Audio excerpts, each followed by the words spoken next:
I hope you like the smell of farts, because this show's going to be a stinker. Ooh, yeah. Yeah. Zingers. What up, everybody? Welcome back to Outside the Cinema. Weekly source for cult movie discussions. We're your hosts for Bill and Chris. Say hello to everyone, Chris. Hi. There he is. There he is. Yeah. I was just scrolling through some movie titles and I saw one called Lita versus Tom, and I'm like, oh, they made a Lita Ford movie? No, they didn't. Was it Lita from the WWE? No, it's just a name that they chose. That's it's shitty. A comedy. Yeah, that's false I advertising. was expecting something else. False advertising. Yeah. This week on the show, we have got two films that could not be more OTC. This is like classic OTC form, and I'm very proud of it. Because 17 seasons into OTC, the fact that we're still able to find movies like this that we haven't already covered. Yeah. And also one of them I'd never even heard of. You could probably guess which one that is. But yes, no, a classic fare here. We have got a classic 70s, not really exploitation, but just like kind of like in that kind of weird genre world. It's just simply called Drive-In. Yeah. It's a comedy / dramedy about a drive-in. The other Day in one, the life. Day in the life. Movie. The other one, on the other hand, though, which I mean, upon first looks here, this 1995 1 hour and 2 minute feature. Yeah, I was very surprised by that. 1 hour and 2 minute Japanese feature directed by Shinji Fukazawa. Bloody Muscle Bodybuilder in Hell, a.k.a. the Japanese Evil Dead. Yeah. Also, Shinji Fukazawa also stars in the film. Bloody Muscle Bodybuilder in Hell, a.k.a. the Japanese Evil Dead. Want to hear the strangest thing about this movie, Chris? Sure. It has a 6.2 on IMDb. Out of how many, though? 10. Oh, okay. I was going to say 7. That would be even better. That's a real stinker. It's a 99 out of 100. Yeah, so those are the two features for this week. We'll get into them momentarily. Should have some don't forget to leave news in the next couple weeks. Just waiting on a couple, and the dog is going nuts. God forbid the bail man shows up. The bailman? Mailman. In trouble? No, not the bail man, the mailman. Did I say bail man? No, that's what I heard. All right. I might have said it. Every time I drive home on Route 1, I see this sign for a personal injury lawyer with the last name Moscone, and all I can think of is, Moscone, bail bonds! You want me to get some donuts? That's it. That's all I can think of. If I have a problem, I'm going to go to him. Definitely. Love it. Love it. It's been a fucking week. Dude, it's Monday. It's Monday. I know. Yes, it has been a week. Yeah, should hopefully have some news on Don't Forget to Leave in the next couple weeks. I know I've been saying that for what feels like forever, but legitimately, like, we're in the final stages of being able to announce when it'll be out and stuff. So nice. Those of you that hung with us on that, I appreciate that. Patreon.com/outside the cinema. That's the place you can go to support the show. I believe I have gotten through you and I as a unit, have gotten through all of the picks that have been sent in. If you are a new Patreon member and maybe haven't sent picks yet, I might have missed them. I apologize if I did. Just send me another message. Let me know that you missed them, or send the films. And any of you guys that haven't sent them in yet, because there is a large number of people on the Patreon that have not sent films, please, by all means, send us a couple of films to cover. We'll dedicate a show to you. We will say thank you, and we will do our best to stumble our way through a movie review on them, which is what we've been doing for quite a long time, and we're really good at stumbling our way through things. Yeah, our balance is pretty good now. Yeah, I'd say so. I'd say so. Yep. Anyway, all right. So, let's get into these movies. Mm-hmm. All right. So we're going to start with Bloody Muscle Bodybuilder in Hell. Yes. I don't think I have a trailer for it. Not that it would help anyway. Right. The trailer would be a lot of Japanese, and then a lot of screaming and yelling, and then a lot of probably weird music. Yeah. Yeah, and there's not a lot of dialogue to go with. There's not anyway. really, no. This is, as we said, it's written by, starring, and directed by Shinji Fukazawa. If you want to look at his filmography, in 1995, he did this, Bloody Muscle Bodybuilder in Hell. Mm-hmm. He also starred and directed, or he starred in Violator from 2018. That was not directed by him. I've never seen Violator, but it looks like something we would cover. It sounds like something we would cover. Actually, just looking at this here, we should cover this. Okay. But getting back to the film we are actually covering. Yeah. Also starring Masaki Kai and Masahiro Kai and Aki Tamai. This is available on Plex and Tubi in the United States. Not sure where else it's available. I had never heard of this before, and it immediately caught my eye when I saw the poster art for it, or the box art for it, because it's far better than the film. No comment. Yeah. Far better than the film. Well, I mean, look at the guys. I mean, if you're watching it's a good painting. Look at that. Is that a gun he's holding? I don't remember him having a gun in the film, right? No, that's the shotgun. Oh, the shotgun. Yeah, it's a shotgun. Yeah. Okay. Yeah. But I mean, look at that. It's good. It's great. Yeah. I don't know what It's not the movie I watched. It's like one of those Ugandan movie posters that they paint not having seen the movie. Right. Exactly. But this was released in 1995. I think part of it was made before that, though. I could see that, yeah. Because it's got a very interesting look and feel to it. So it was filmed, I guess it was filmed in 1995. Released in 2012 on a DVD-R. Oh. Theatrical release and DVD in Japan in 2014. First international release in 2017 by the UK brand Terracotta. And in 2022, Visual Vengeance released it on Blu-ray in the US. Why did he sit on it for so long is my first question. Well, hopefully I will have an answer for it right here. All right. Filming began in 1995 with the three main actors. During filming, which took place in the heat of the summer, a few unforeseen things happened. Among other things, several rolls of film disappeared without a trace, and the small house was plagued by an insect infestation. As a result, the film could not be completed straight away until 2009. Scenes were repeatedly reshot, especially the special effects. Then the post-production began, which took another year. On the advice of the director's family, 2 more scenes were also temporarily reshot. The film was finally completed in 2010. So there you have it. Okay. And it's still only an hour and 2 minutes. Yeah. But it doesn't need to be longer. No, it really doesn't. That's a good way to look at it, Chris. I think it's really funny that it's AKA the Japanese Evil Dead because obviously it's very influenced by that because what happens is you have 3 main characters. You have Shinji, who is the muscle bodybuilder. Sure. You know why we know that? We see him lifting weights once. Yes. And he tells a girl he fancies that I've been working out a lot lately. Yeah. So I don't know. Muscle builder. I mean, is the right term. He is very well defined. I mean, I would call him a fit gentleman.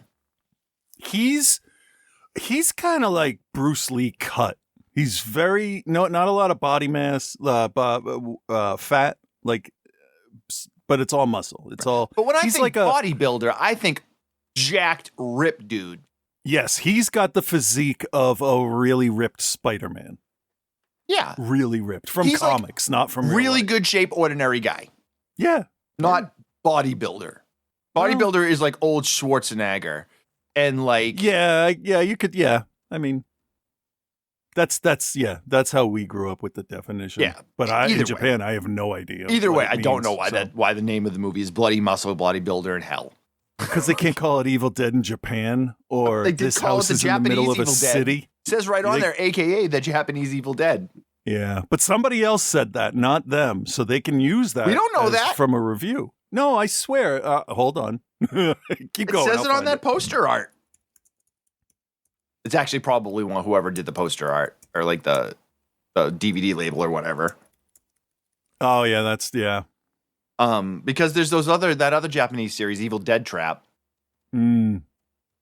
which I know we've covered at least one of in the past. I don't remember if they're good or not. Yeah, I don't either. I'm guessing no. Probably. I mean, I'm guessing maybe they're okay. I don't remember. But here's the thing. So the title, which is, again, Bloody Muscle Bodybuilder in Hell, a.k.a. Japanese Evil Dead, is literally exactly what you would expect from a film called Bloody Muscle Bodybuilder in Hell, a.k.a. Japanese Evil Dead. Like, this movie is exactly what you would expect it to be, because they sell it big with the title of, like, a Lou Ferrigno type guy battling people in hell. Whereas they then throw in the AKA Japanese Evil Dead, and we know that it's confined to one house.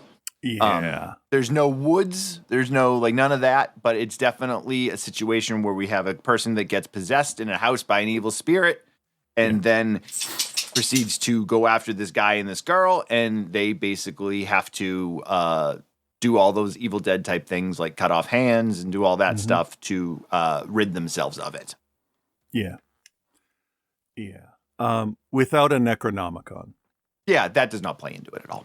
Not at all. No, it's just the major plot point of Evil Dead. That's all. So it starts simple enough. We have a guy and a girl in the house, and she wants to kill him because he's decided that he's going to marry another woman. And then she tries to kill him, but can't, and then he kills her. Yeah. And then buries her under the floorboards. Yeah. In the middle of a city. Yeah, it's not, this is not like a remote cabin in the woods a la the American Evil Dead. No, it's more like the House in the Grudge. It's just there. It's very much House in the Grudge. Yeah. Very much. I actually said that when they were like walking up to it. So he buries her under the floorboards and goes on to lead the rest of his life. We then are introduced to Shinji, who then with Aki are chatting about things. She's some sort of film journalist type student, and she's wants to make a documentary about like ghosts and hauntings. And they discuss. Oh, we forgot. There is a scene where we first meet Shinji where he is lifting two like 20-pound barbells. Yeah. So we know that he's a bodybuilder. Yeah, and my first thing to that was because they cut right to that after the title, and it's like, so if it's 30 years later, which pops up on the screen, right? I'm like, well, how old is this fucking guy now? I didn't think it'd be his son. That was a surprise. Yes. A good, smart surprise. Good, smart surprise. By the way. Because it can't be the same guy. Also, I really thought I was watching a scene from the film and not the beginning of it when I first started it. So anybody that watches, keep in mind that it just starts with the two of them facing off with each other. Yep. So you did not start on the wrong chapter or whatever. That's it. Right. So Shinji, now thoroughly pumped up, he's got a good pump on, I'm sure, meets up with Aki, and they're discussing things, and he says, he's like, if you're interested in ghosts or whatever, there's a story about my dad's old house and ghosts or whatever it is. So maybe we'll go there. And she's like, oh, cool. She's like, I know this medium named Masahiro. Or psychic or whatever. He's going to come with us. So they get in the car. They drive to the house. It does very much look like the house from The Grudge as they're walking up to it. And they get their way inside. And the spiritual guy is very much, I feel a presence here that doesn't want us here. Or, all your normal psychic mumbo jumbo, Yep. There's an evil presence. It's sad. Yeah, it's basically all the stuff that the dude from Grave Encounters did, but seriously. Right.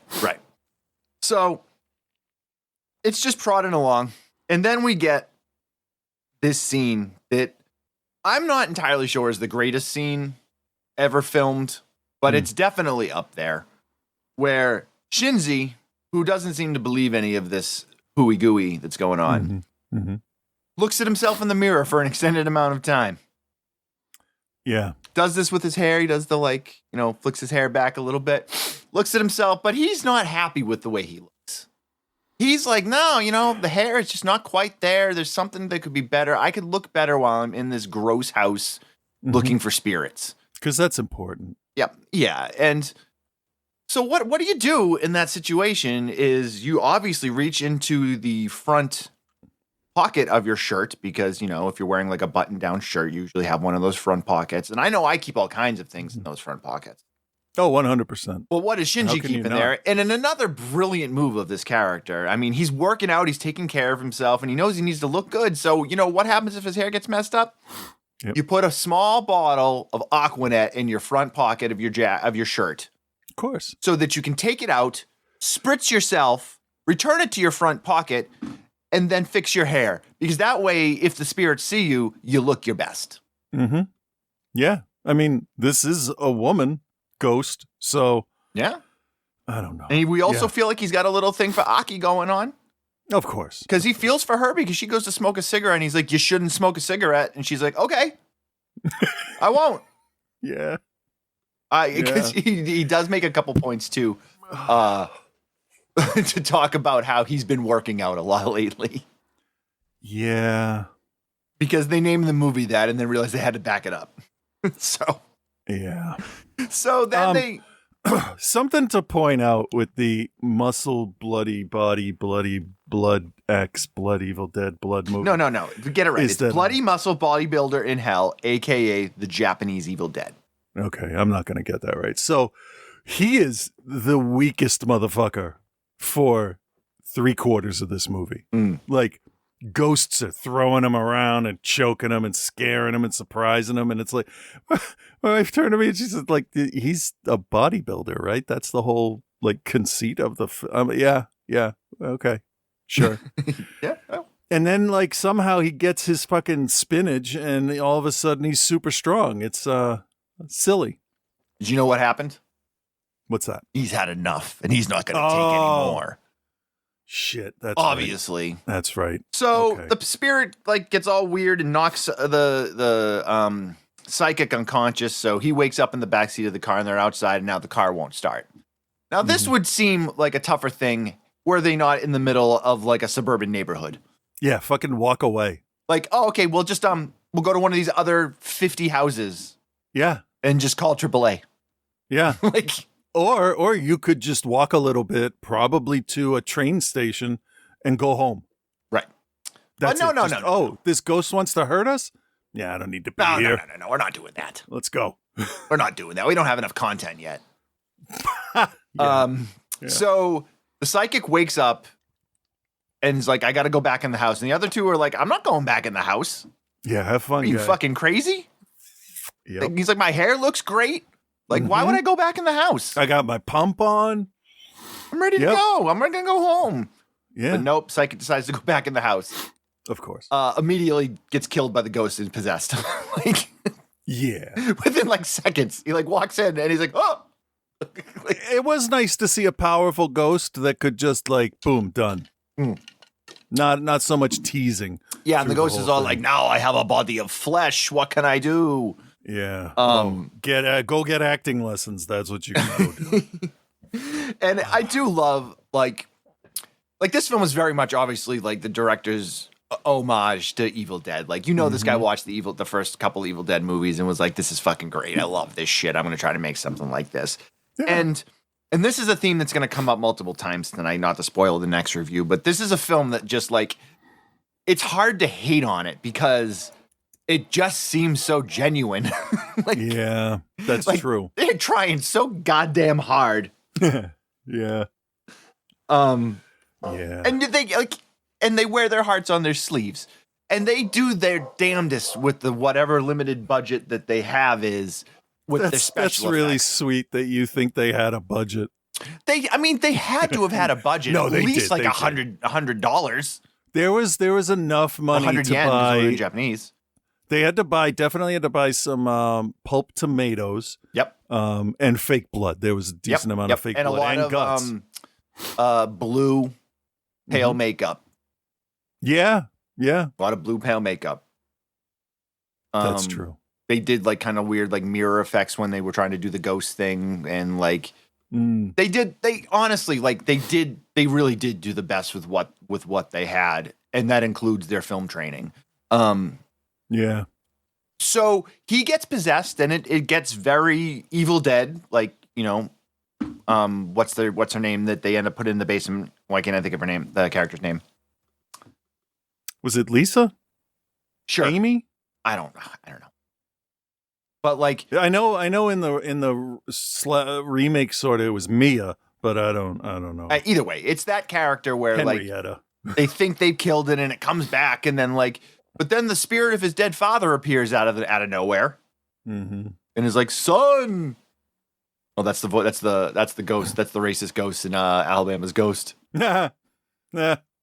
Be careful, Alabama. Yeah. Oh. I'm constipated. Anyway, the son's like, "Father's ghost, what are you doing here?" And he's like, "Oh, yes, this is my ex-girlfriend." Like, my ex-girlfriend who I accidentally killed, who tried to kill me. The only way to stop her spirit is to dismember the body. Yeah, which they sort of do. Kind of. Yeah. Kind of. I mean, you would think a guy that's a bodybuilder would be able to just tear it apart. Oh, well, you would. Yeah, you would think that. You would think that, but no. Mm-hmm. And I wish I could say there's more to this movie. There really isn't. Like, No. I mean, what am I missing, Chris? Well, nothing. There's no Necronomicon. There's no recording. There's no research on anything. There's a knife, but there's no sacred dagger. It really is just the idea of Deadites possessing humans and tormenting people. It's just a basic exorcism thing with a little bit of slapstick stuff thrown on top. Yeah. I will say the guy did do a decent half-assed Ash impersonation about 4 times, which was good. Yep. I understand why they would do it, but he didn't have that smirk at the camera. Like he doesn't have to have it like on his face, but like the way you act, the swagger that you would carry through in that, like that's core to Necronomicon, demons, and a smart ass that gets slapped around. That's the core of of Evil Dead to me. Yeah. No, you're right. And this hit like 3 of them, but not all at the same time. So it was, if this was just made by like 15 people, it's great for what Which I'm pretty sure it is. Yeah. Yeah. I understand the hype that would come up around this because it is literally lost media that had been found. But this is the kind of thing that I know I react poorly to. Yes, because you do. You don't find the fun as much as I do in these. No. It's when everybody else is telling me, "Oh, this is so wacky and it's so great and it's weird," and I watch it and I'm like, "This isn't weird. Like I've seen this. Fucking Sam Raimi did this." They did subvert expectations a few times. Like the mirror was there a whole bunch, so that was good. You didn't do anything with that. I mean, he sprayed real Aquanet into his hair. Yeah. Should have come out of the mirror. But like, I need time to come around to it to see like what are the actual merits, because I can't in my head separate what I've read, what I've heard about it. That's just, it's tough. I'm not going to like it just because it's 15 people I know said it's awesome. Right. It just might not hit for me, just like music. So, but I can't explain why my brain's wired to go, no, fuck you. When somebody says you should watch this, you'll like it. It's an automatic response that I'm learning to curb. We'll see how that goes at the end of this review. Yes, we will. So we're just about there. I figured. Fuck it. Let's just go there now. All right. Chris, do you recommend, and what is your grade for Bloody Muscle Bodybuilder in Hell, a.k.a. the Japanese Evil Dead? Oddly enough, I will recommend it. It's fun. It's not good. It looks very cheap. The lighting is blown out, or so close to being blown out that it looks terrible, like amateurish when they're really up close to the people. It looks like somebody took a concert video walking through the crowd. And that's what you get, a bunch of close-up stuff. Like, I understand swinging the axe and there's something on the ground, right? So as you swing, you're going to turn the blade of the axe sideways, which you can see him do, and you splat the wet sponge or whatever, and it throws the blood up around. That's great. There was not a single insert shot of him chopping the body up, though. No, there's not. One shot would have been enough for the entire audience to go, oh, they couldn't afford to show the body being cut up. That's all it took. Evil Dead is a high bar. Sorry, Evil Dead 2 is a high bar to hit.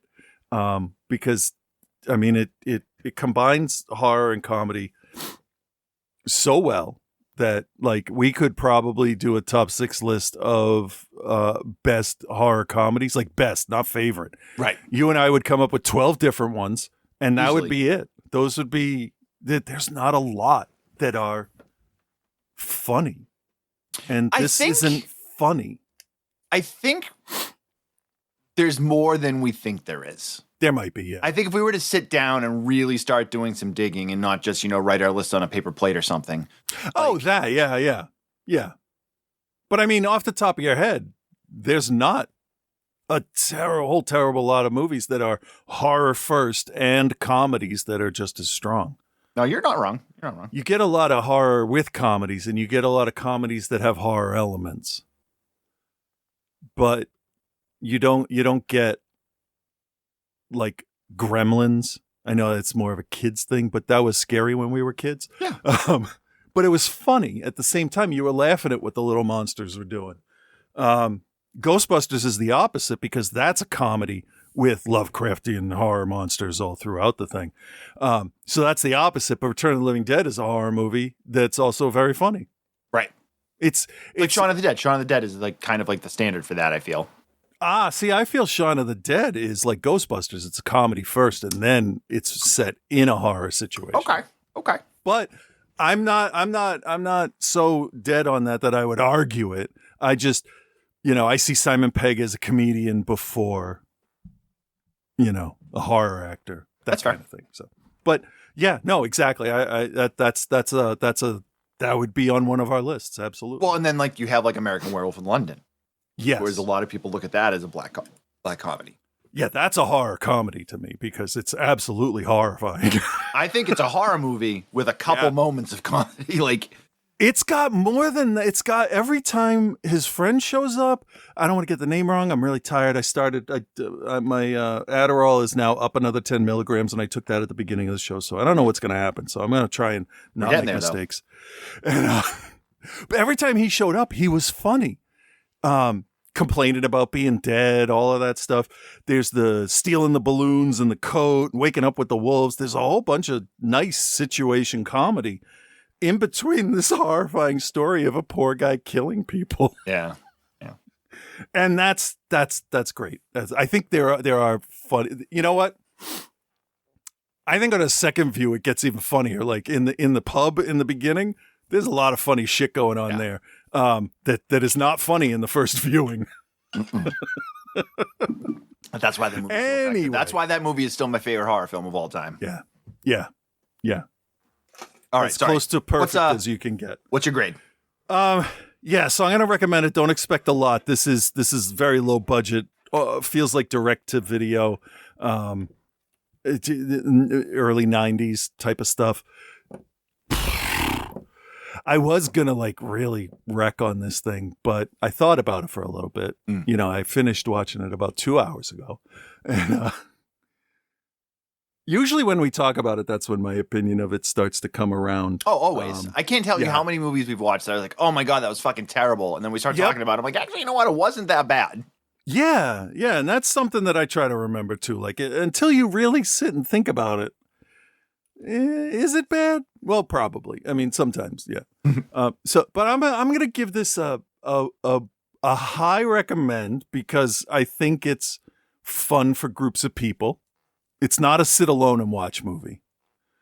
But as far as the story and the pacing and the progress and allowing the audience to understand what's going on, and granted, it is made in Japan by Japanese people, probably never even meant for anybody outside of Japan to see. So there's stuff in there about ghosts that I don't know, which is fine. And I just let that go by. So I'm going to give this a C+. All right. It's not great, but I think you should check it out. Oh, I get what you're saying, though. Yeah. I will say that I'm going to also recommend it. It hits this really specific spot of like early J-horror before J-horror became the J-horror that we know. Yeah. If that makes sense. This has way more akin to something like Hauzu than it does to like a Takashi Miike movie or something like that. It's remember Bio-Zombies? Yeah. It sort of feels like that, but not as gross. Yeah, it's goofy, but it's not like really meant to be goofy. Yeah. And it hits a very specific spot. So like, is it a film for everybody? No, absolutely not. But if you like that kind of weird, cheap, wacky Asian stuff, then yeah, you're gonna probably watch it and be like, all right, yeah, this is fun. And that's kind of what I got out of it. I was done watching it and I was like, all right, like that was bad, but like I'm not mad. Right. I was mad at 12 minutes in. Yeah, the front end of it is like the first like 15, maybe 20 minutes. And I know that's kind of like, that's almost half the film because it's only an hour and 4 minutes long. But I'll tell you, when you get to that scene, he starts spraying that hairspray and he just puts it in the front pocket of his shirt. Like, I'm like, oh, nobody here gives a fuck. Why should I? Like, right. The one thing though that just really was getting on my nerves, and at 12 minutes, I'm like, all right, enough with this fucking shit. Whoever did the fucking footsteps in this movie should never be allowed near a radio, an audio board again. It was legitimately Resident Evil sounding footsteps, louder than anything else in the scene. It was bad. And then they got in the house and it was fine. Yeah. But oh my God. Same noise all over, one over and over and over and over again. I'm like, oh shit, am I going to the If I'm not mistaken, greenhouse? all of the audio is overdubbed in afterwards. It's all done. It was all done afterwards. Yeah. But it didn't have to be so bad. Yeah, but there's a lot of things it didn't have to be. It didn't have to have a weird name. Yeah. All right, so my grade for Bloody Muscle Bodybuilder in Hell, aka the Japanese Evil Dead, I'm going to give it a C. It's not something that like you need to search out. It's not something that you need to make sure you get on a list. But if you're flipping through Tubi and you got like an hour of your time and you're into Asian horror films, you could do so much worse. Like, oh yeah. So there you have it. Mm-hmm. Next up, much more simply named, Drive-In from 1976. So we're taking a trip to the 1970s in Texas. I hope you like Merle Haggard, because there's going to be a lot of it coming up. Here's a quick trailer. What's that drive? Now there's CB talking and sexy walking. There's hubcap stealing and some mean four wheels. I took my best girl to see Drive-In. Ain't seen her since. Must be more in a movie there. Now there's bikes and fights. It's a night the likes of which you ain't never seen before. Drive-In, just some good old boys having a good old time. Rated PG. There you have it. Drive-In, 1976. We do a lot of like 70s stuff, and I think we'll probably end up comparing this to a number of different things, but this is a nice little slice of life story. The IMDb simply just says the adventure of a group of teenagers at a drive-in theater in Texas one weekend night. And that's really what it is. You know, we're introduced to our first few people. We have Glowy, we have Orville, we have Enoch, we have like this group, and I'm assuming it's a Friday, and this is 1970s Texas, and everyone goes to the drive-in on Friday night. That's what everyone does. So like Orville, who's kind of our main star and our hunk. So all you guys out there that are like the redheads don't get the chicks. Orville Henningsen is the hot guy in this movie, and he is a very redhead. Yeah. But the chicks love it. Yeah. They love their all like, oh, that Orville. We love that Orville. Yep, he makes great popcorn. Oh, that's Orville Redenbacher. This is Orville Orville. Henningsen. Well, this is when he was young.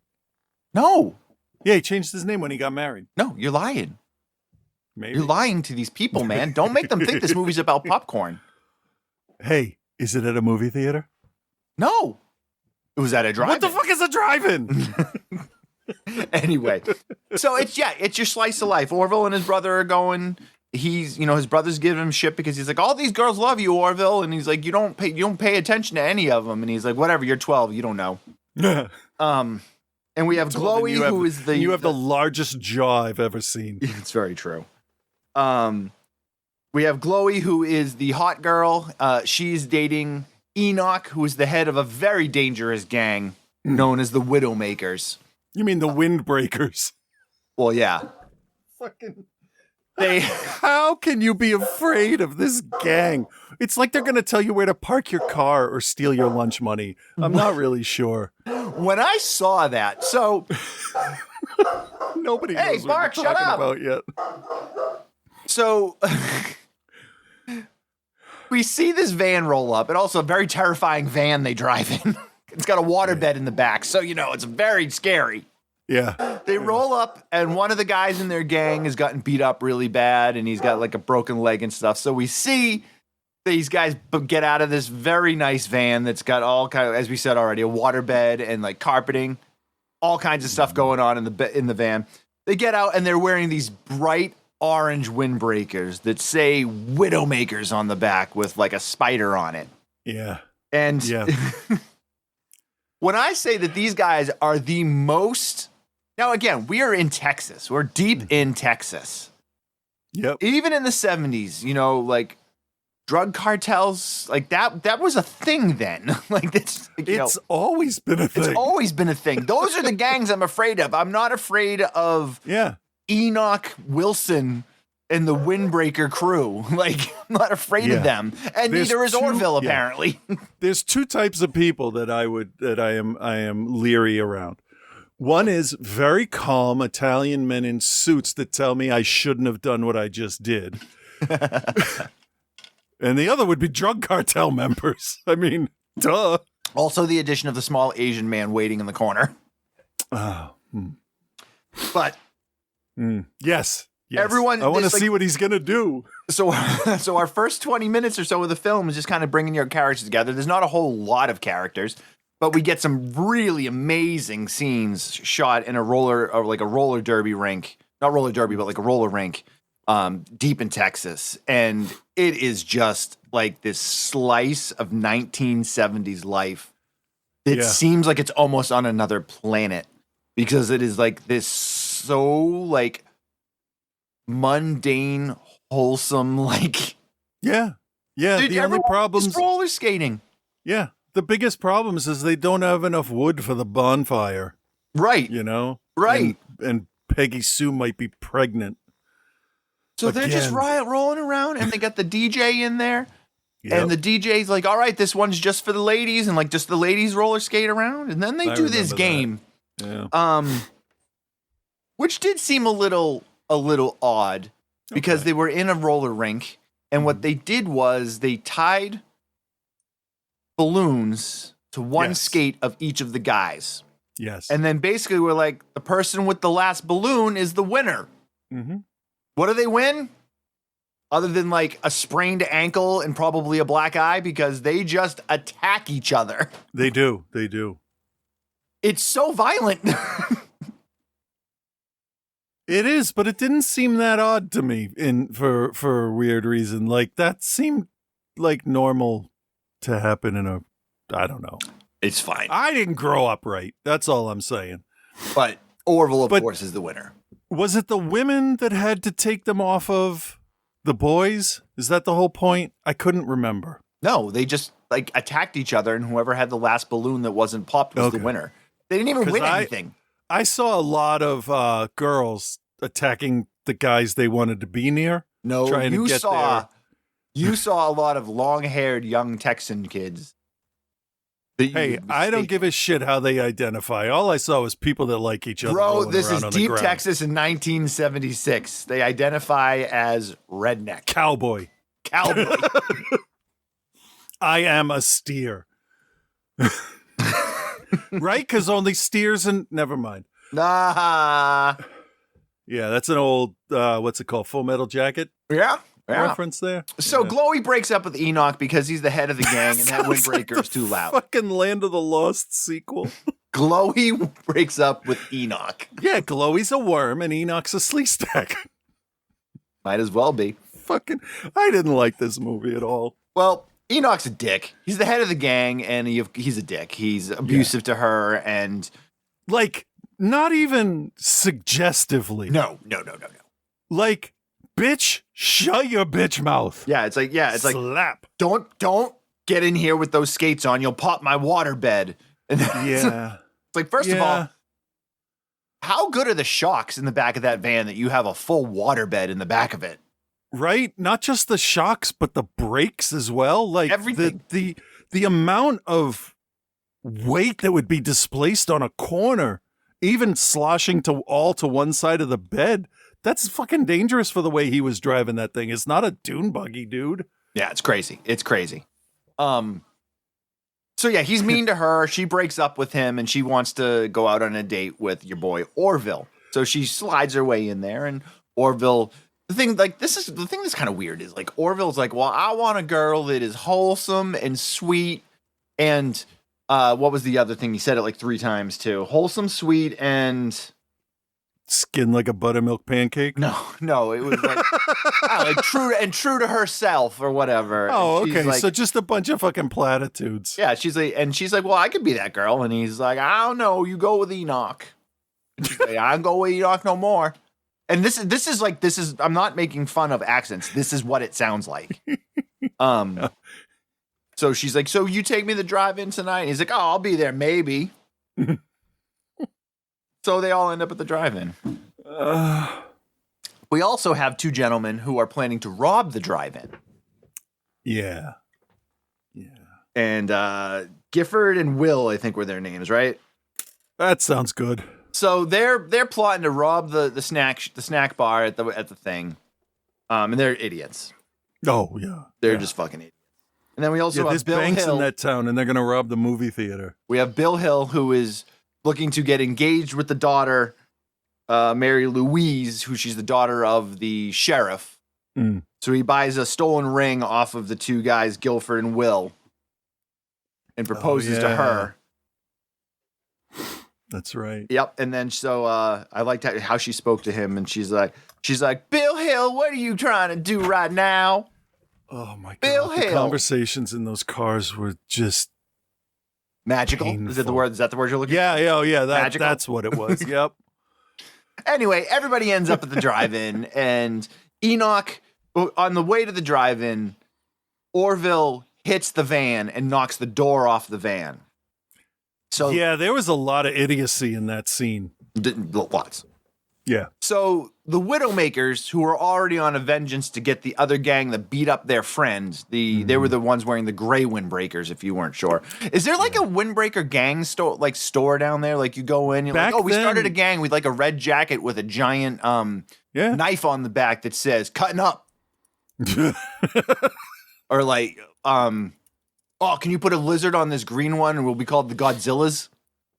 Well, the windbreaker was invented in 1965. Oh, great. So it was new. All right. They gained popularity, it says here, for outdoor activities in the 70s.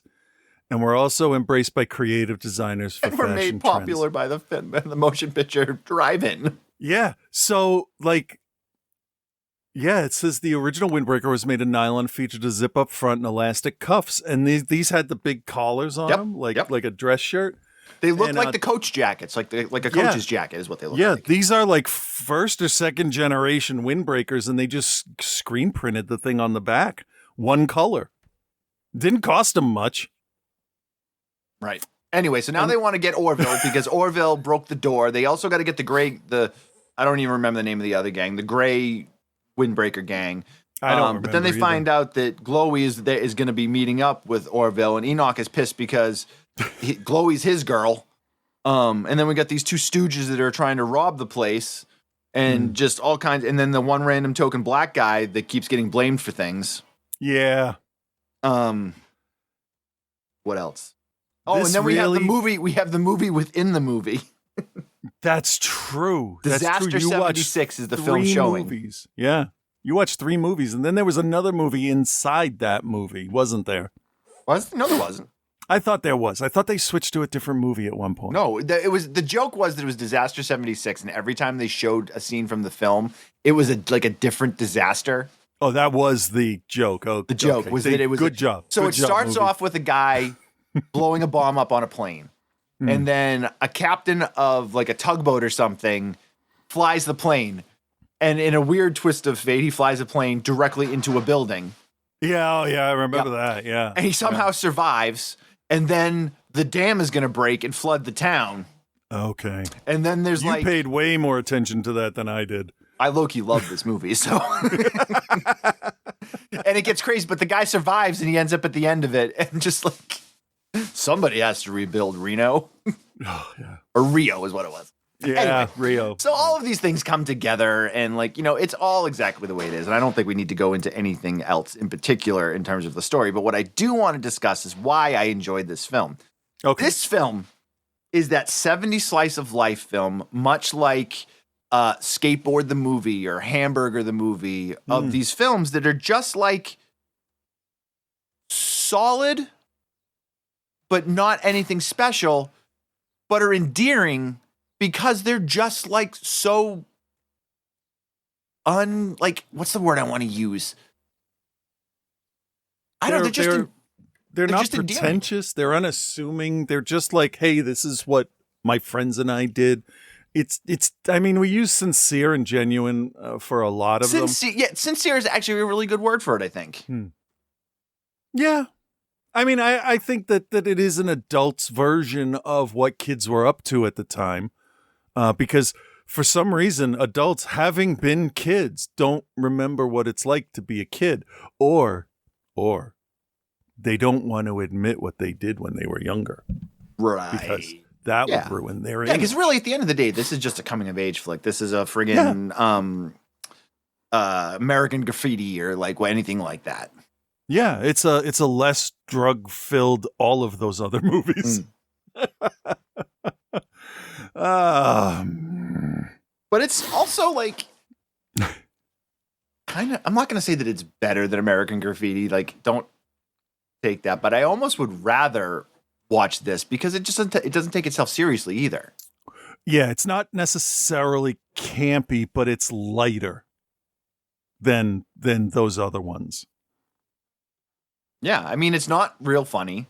Right, because in American Graffiti, wasn't it one of them was going to be sent off to Vietnam the next day? Yep. Yeah, we don't have any of that shit here. This is just a group of people that are socially inept trying to figure out how to interact with the world. Yeah. And they're bad at it.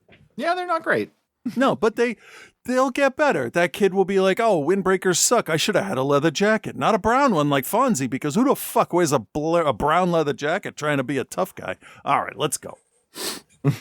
I never liked that Fonzie's jacket was brown. It just didn't seem. Fonzie should have been wearing a windbreaker. Oh shit! Let me find a picture of him wearing one. Fair enough. But yeah, I think my favorite stuff is that stuff. Sometimes it's just kind of like just whatever, and like this is very much a whatever movie. The disaster movie inside the film is, I mean, good. I mean, it totally is like, it goes after films like Airport, Towering Inferno, Earthquake, and then Jaws at the end. He's fighting the shark at the end of it. I know why. Why? They wore those windbreakers. Why? Fonzie's first jacket was a windbreaker. No, it wasn't, was it? It was blue. A blue windbreaker? A blue windbreaker. Might have been the first episode, the first show. Which wouldn't have been available in the 50s. No, but the show was set in 75. I mean, it was filmed in 75. Right, but whatever. wasn't it set in the 50s? Happy to set in the 50s. Oh, yeah. Who gives a shit? I'm just saying. Right? I mean, and to be fair, he did have a black leather jacket as well, but the brown one is the one that I remember. Fair enough. But All yeah, right. and you know what? Fonzie can wear anything he fucking wants because Henry Winkler is a fucking great guy. I agree. All right, Chris, do you recommend and what is your grade for 1976's Drive-In? Oh, I'm having a hard time with this. I'm going to give this the smallest of recommend because I didn't like it. I didn't think the people were like okay, so people in movies are dumb a lot of times so the movie can progress. Right. But like there were opportunities to do smarter things and the characters just didn't, which I guess kind of fits, but it's frustrating when you're like all you got to do is go over there and do that thing and it'll be all set. And then they don't and you're left wondering why.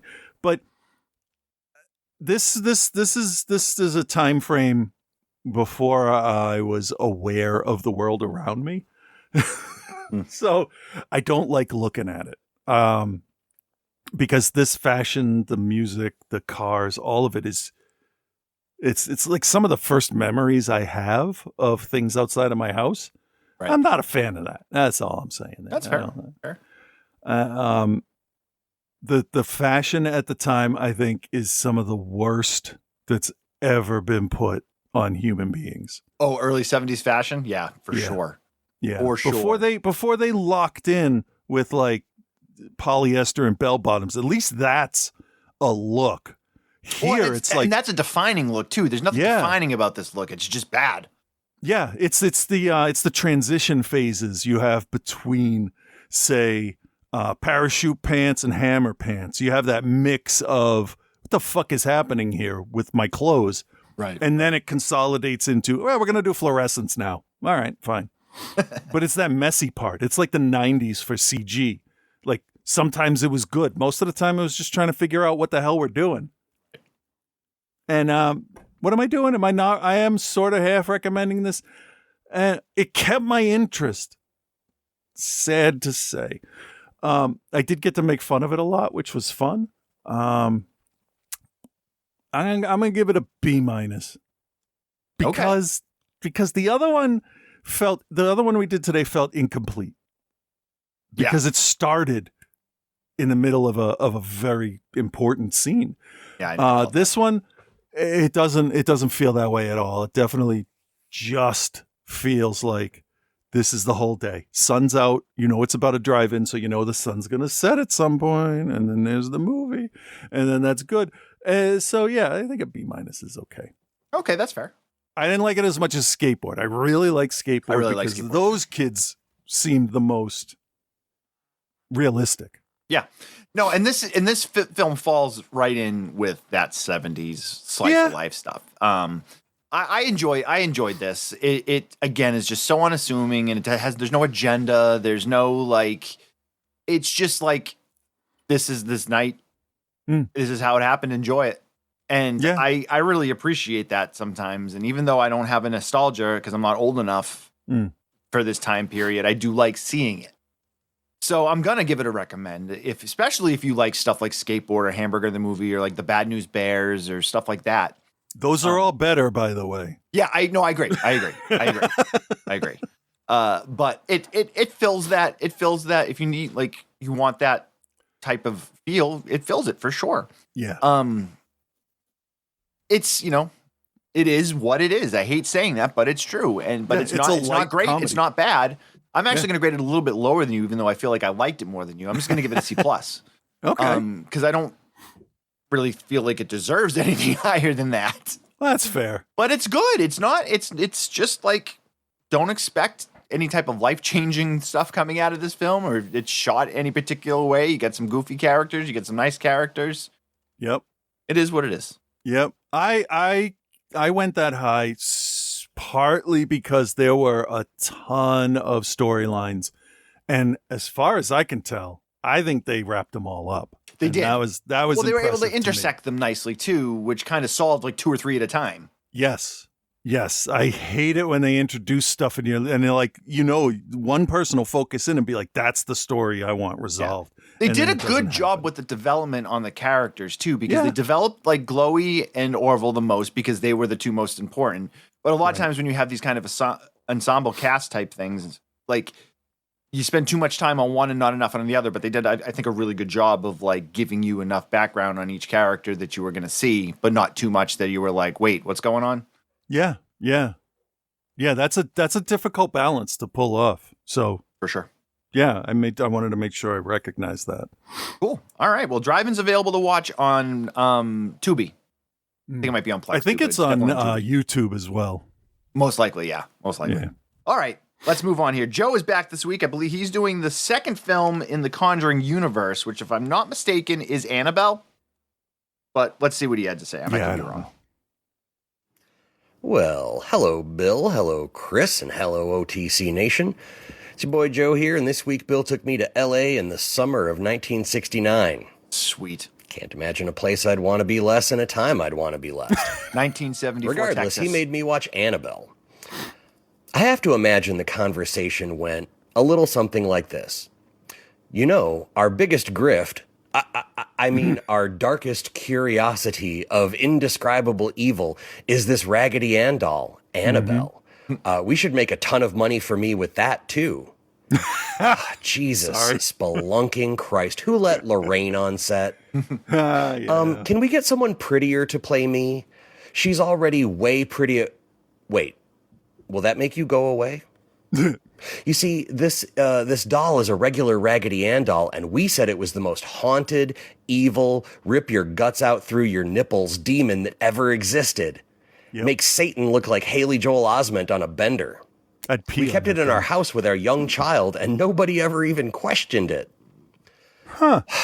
Fine, we'll make it. Just please leave now. I banish thee. As she's leaving, Lorraine yells over her shoulder, Are you sure we can't get Christy Brinkley from 1985 to play me? And scene. Yeah, I could see that. Yeah. I found out when I Googled the Conjuring universe, so I knew what order to watch these things in, that there's apparently one more Conjuring film in the chamber, and it's hopefully literal in its subtitle, Last Rites. It never is. Comes out in September. So I guess if we remember, I guess I'll go see it. I guess. You'll have to review it to finish this. I like movie theaters. I'll go see pretty much anything. I don't believe in guilty pleasures. But I guess my affinity for a good ghost hunting show would be as close as I get. I'm picky, though. I love Destination X because, A, I love that they spend just as much time talking about the interesting place and the history of it as much as they do the cockamamie, spooky dooky ghost malarkey. Me too. And B, Jerry finds Josh Gates to be smarmy and insufferable, and while she's not wrong, it adds a level of entertainment to the show for me. I like Gates. All right, let's watch a movie about a problem that could be solved via the generous application of paint thinner and a Zippo. Quick side note, this is rated R for scenes of disturbing violence. Ooh. Motherfucker, I sat through Men Behind the Sun. Do your worst. Yeah. Spoiler alert, while there are a few jump scares that succeeded in getting me to react, they did not, in fact, gentle listener, do their worst. I came to a conclusion watching both The Conjuring and Annabelle that there are too many real-life data points tracking here not to point this out. I mentioned that the overarching theme of The Conjuring is that Ed and Lorraine Warren are warriors for Christ who selflessly spend their lives braving demons and saving the unwashed masses and are no doubt sitting at the right hand of the Lord as I write this. Yeah, telling them how he groomed children. In Annabelle, it's a nice, young, well-groomed, church-going Catholic couple besieged by demonic horror brought on by a couple of unwashed satanic hippies whose main goal was to ice the neighbors, but the best-laid plans of mice and Mansons often go awry. So, like... I see what you did there. These things feel like they're trying to, like, whip up a new satanic panic, and given the way Christians have been acting for the last couple decades, I think they kind of succeeded. The cops show up and do what cops do. They shoot first and then ask what's going on here. I joke, but if I walk into a room and there's a dude charging at me with a big old butcher knife, I am going to momentarily act like a cop. Turns out that the girl hippie was the runaway daughter of the neighbors, and they came back just to, tie up some loose ends. And after becoming about a half pound heavier upon her death via some fast-moving lead, she bleeds onto the doll, and presto, we have our protagonist. The vast majority of the movie focuses on the wife of the clean-cut couple, Mia, and their newborn baby. And I forgot to mention, the dude hippie tried to give Mia the Sharon Tate treatment, but only got one stab off in the belly before getting his blood and probably patchouli stink just soaked into the shag carpeting. So yeah, Annabelle is basically Susan Atkins from the Manson family, residing in a doll that, if you've seen this movie, or even just the poster, you know that nobody who doesn't deserve to die would ever buy that doll. Seriously. The plot points and the story are recycled from half a dozen better possession movies, and you've seen it all before. So in an attempt to try to be positive about a movie that was just okay as a story, but does have some great visual stuff going on, I'm going to point out the few moments of this movie that shined as a movie that was trying to scare me, which didn't really succeed. There's a few times that we see the presumable ghost of the hippie girl that might actually be the demon and outside of the doll. One of these times is in one of those apartment building storage spaces in the basement, the things that are creepy, even in a really nice, like clean, well-run building. Mia runs to the elevator and makes it easily, but every time the doors open, no matter what floor she presses, it always takes her back there. And the shadow figure gets like closer and closer each time the doors open. And while that normally would only be low to medium strength creepy, it's done really well. The lighting, the way they shot it, it's just done really well and is really effective in giving you that feeling of being trapped. It was reminiscent of Grave Encounters. Okay. Which is a better movie than this. There's also a part where where a spectral little girl starts running at Mia, and then like when she's just a few feet from her, just like transforms into the hippie girl, and it's just a really great jump scare. But the best scary / horrific moment is when Mia is being tormented by the demon. She sees Annabelle, the doll, in her baby's crib, and in a moment of frustration, she grabs the doll and she just bashes it on the metal railing of the crib and throws it across the room. And then we cut to her gasping when she realizes it's a swerve by the demon and that her baby is laying dead where she threw the doll. Ew. It's pretty fucked up. That's messed up. It's also a double swerve as the demon is just trying to get her to crack, and the baby's fine, but still, good shit. Also, still, there's maybe half an hour of good movie throughout this 90-ish minutes. Here's the thing. Oh, the good guys win, by the way. Here's the thing. The good. I am just now mentioning them, but Alfre Woodard and Tony Amendola are both in this, and in less capable hands, those roles, Alfre Woodard as the sort of maternal figure that's trying to help Mia, and Tony Amendola as their priest, in less capable hands, those roles would have dragged this down instead of elevated it. Both are just top-tier actors. They're both great, and they really kind of made the movie for me. They made this thing way more bearable than it would have been. The bad. There is nothing original in even a second of this movie. It has all the depth and life and character of a Fast and Furious movie. It's fluffier and has more empty calories than the batch of chocolate chip muffins I made yesterday. It exists only to be a product. And that's actually maybe the worst thing I could say about a movie. Yeah. Annabelle gets a C, bordering on a C-, saved from a D+ by a few good scares and Alfre Woodard and Tony Amendola. Next week, I'm rejoining Christ Warriors, Ed and Lorraine, with The Conjuring 2.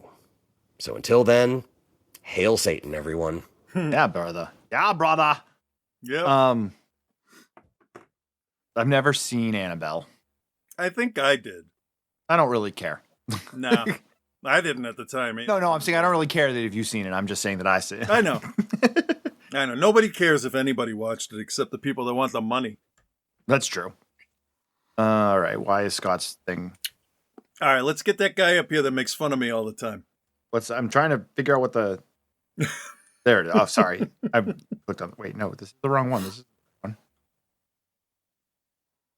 What the hell happened? 1 week, I just want him to send a Liberty Mutual ad. You know, man, one of these days I'm going to check everything I need to check before we get going and be like, okay. No, you won't. Never.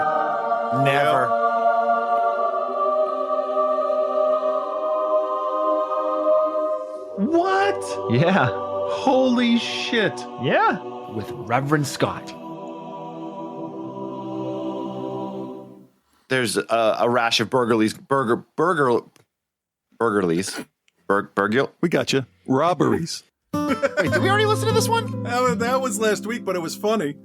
Let's see if it's the same. Hey there, Bill and Chris. This is Reverend Scott, back yet again for another segment of Holy Shit. At no point does he stop and think, the fuck am I doing? But yeah, whatever. This might be last Whatever week's. is right, because I have yet another Marvel movie to... What the hell? Yeah, that's last week's. Maybe he sent you the same one. No, he didn't. No. Well, that's weird. It went into a different folder than he. You like how I try to blame him first? Well, no, I have it set up so his go into a certain folder, and it didn't go into the folder. Huh. Stupid. Now he's going to make fun of us for making... Doesn't matter. We love you. Yep. All right, what should I do this week? That's perfect. All right.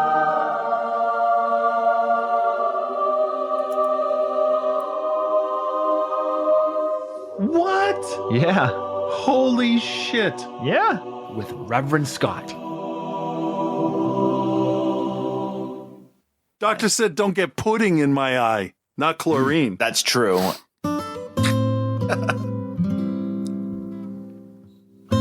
Hey, Bill and Chris. This is Reverend Scott. And oh boy, are you excited this week, because you get to hear me review a new horror movie in the theater, directed and partially written by Eli Craig, the same director and writer behind Tucker and Dale vs. Evil. And the movie is called Clown in a Cornfield. Has to be good, right? Yeah. Yep. I mean, yeah. Yep. We start out 34 years in the past, back in the ancient year of 1991. Yep, that was 34 years ago. What the fuck is happening? We got a group of 90s teens hanging out at the old Bay Pen corn syrup factory, bonfire going, drinking, drugging, and one of the girls gets a guy's attention and lures him off into the cornfield for a little hanky-panky. Big mistake. It's a stupid horror movie mistake, but it is definitely a real-life mistake that is made all the time. For one, unless your kink is bugs and pesticides and shit. And for two, you never know when there's going to be a killer clown and mascot for Bay Pen corn syrup out there in that field too. Spoiler alert, there is. His name is Friendo. Fun. And then both of those 90s teens are promptly murdered to death. Good. Bet you didn't see that one coming. Nope. Fast forward 34 years. Jesus Christ, we meet our heroine, Quinn, played by 5'0" actress Katie Douglas, and her dad, Glenn, played by a guy that looks so much like Scott Bakula that I expected Robert Loggia to show up at any moment and tell him that he owes him money after borrowing it on the set of Necessary Roughness. Robert Loggia! But anyway, they're in their car and they're on their way to their new home in none other than Kettle Springs, which just so happens to be the home of the Bay Pen corn syrup factory. Oh, see how they tied that together? And during the ride, Quinn's dad, Glenn, is playing music that's supposed to be 80s rap, although they probably couldn't afford to license any real songs, so I'll just take their word for it. Quinn then complains that her having to listen to her dad play 80s music is just like her dad having to ride around in the car with his parents playing music from the 40s. I hated hearing that. We're old. Can't help you there, dude. So anywho, Quinn and Glenn have moved out of the big city after her mother died. It was just too mentally taxing for Glenn to keep working in the ER after that, so he took over a town doctor practice over there in Kettle Springs, and Quinn is kind of upset about it, and they argue and stuff, and that's called character building. Quinn quickly starts meeting some of the local teens in her area while at school.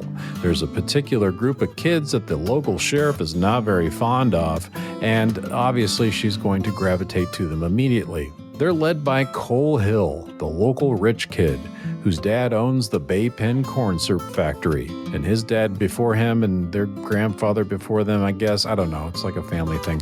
Of course, it caught fire last year, and everyone blames Cole and his friends for that. Mainly because they like to frequent the factory to film their YouTube videos about the killer clown friendo. After their asshole teacher gets pranked in class, they all get detention so they can bond some more. Then, of course, Quinn joins them later to hang out at the factory, and she unknowingly becomes part of one of their videos as the jock of the group is disemboweled in front of them by Friendo, who is just one of their friends in a costume, and it's all fake blood and guts. But there, lurking in the background of the video, Quinn notices something. A clown face, and it's not the same one that the friend was wearing. It was a different one. Oh my goodness, how spooky. It's like their parody of the killings has caused the real friendo to reappear. Yeah, you willed it into existence in a certain sense. Yeah. We are then treated to Tucker, one of the friends of the group, at home playing drums, and he sees a clown on his Ring camera, and he's thinking he's getting pranked, bro, and he runs around his house with a Nerf gun trying to find his buddy pranking him, only to get his throat slit by the clown. Oh, okay. Lots of great cringe teen dialogue there. Fast forward through some more teen cringe dialogue written by someone who's obviously my age to the event the whole town has been waiting for, the 100th Founders Day Town Festival thing. A parade to celebrate Friendo the Clown and 100 years of tradition. Tradition that Cole's dad has a little speech about, and he really hammers it home. Tradition. Tradition's a big deal. Anyway, some asshole in a Speedo on a unicycle with a Friendo mask accidentally starts a fire on the Friendo float, causing a crash and the beheading of the giant statue, breaking the cardinal rule of the town and a line mentioned 100 times at least, never fuck with Friendo. It's a very common saying, and I'm sure you've heard it many times before. I don't remember this shit at all. Within seconds of this Friendo disaster, the sheriff arrests Cole, Quinn, and the rest of the crew for causing it. When it was obviously not them, they were not near it. They were actually filming the entire thing from the side of the road. But, you know, another adult asshole against the teens. Are you seeing a pattern here yet? Nope. After Quinn's dad gets them out of jail, he is not very happy, and Quinn is grounded. Next, we see Matt, another Cole friend group member, doing the bench press in his garage and pounding beers in between sets. Sounds like a Friendo, good dude. of course, shows up in the middle of one of the sets to spot him. Just kidding. Instead of spotting him, he puts a hacksaw between his hands and puts his hands on the bar and pushes against Matt until Matt can no longer hold it up anymore and he gets decapitated and his head plops into the drink cooler. Oops. Anyway, back Party to Quinn. foul. She's grounded, but that doesn't stop her from sneaking out with Cole to go to his big barn party that he has after the festival every year. By this point, you're in full scream mode, trying to decide who the killer really is. Is it Rust, the redneck neighbor boy that I haven't mentioned yet? Or maybe it's Cole luring Quinn out to the barn party. It kind of has vibes of, Hey, little girl, want to come to my house so I can cut your eyes out? I mean, see, I got cake.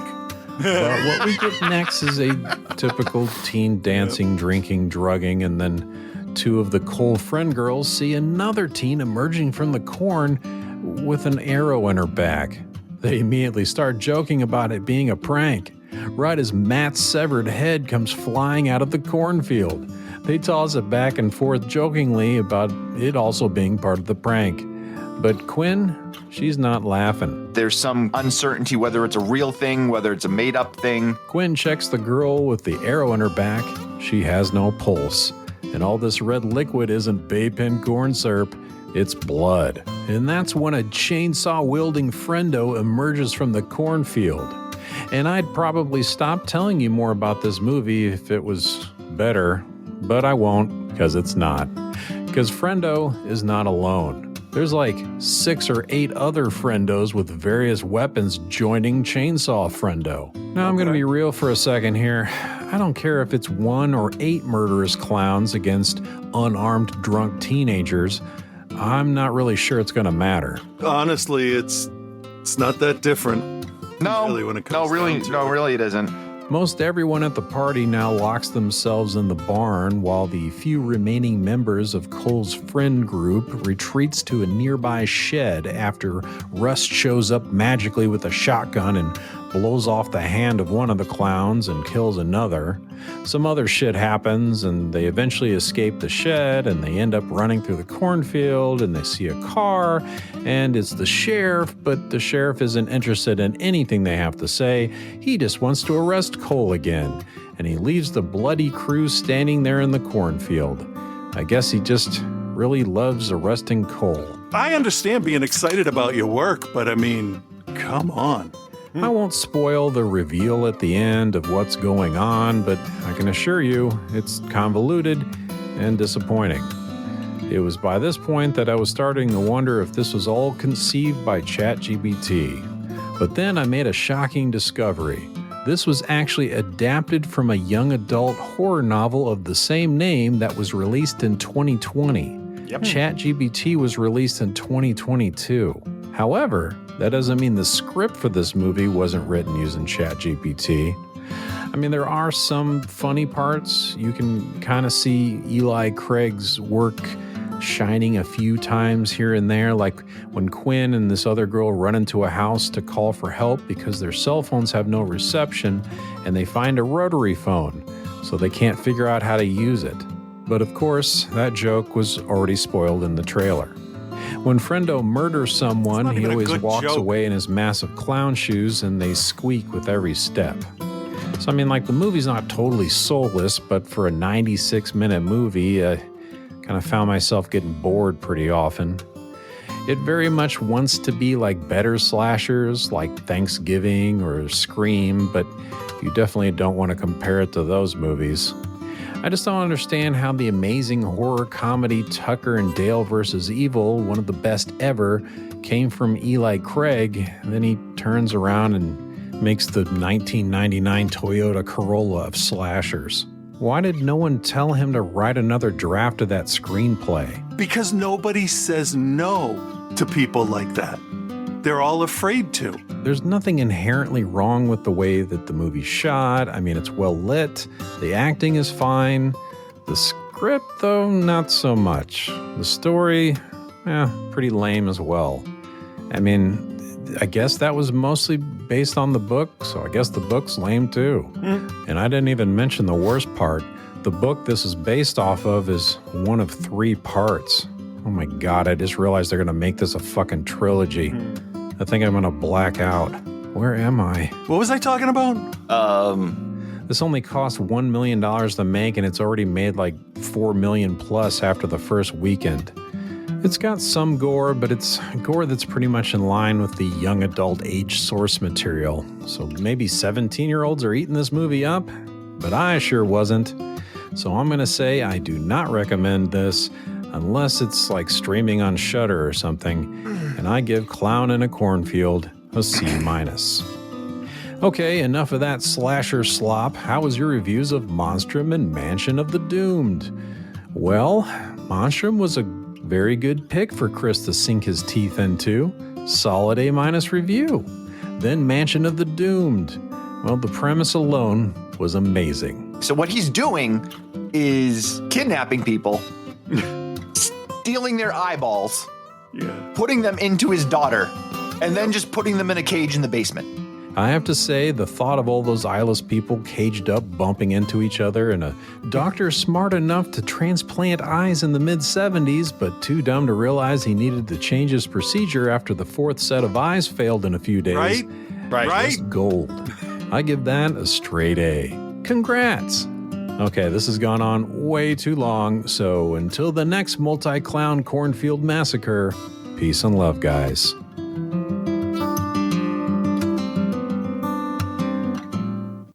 Holy Shit with Reverend Scott. Highly recommended by podcast hosts everywhere. Yeah, I'm going to recommend this. This is dumb. Well, there you have it. Another episode in the book. Yeah. So, yeah.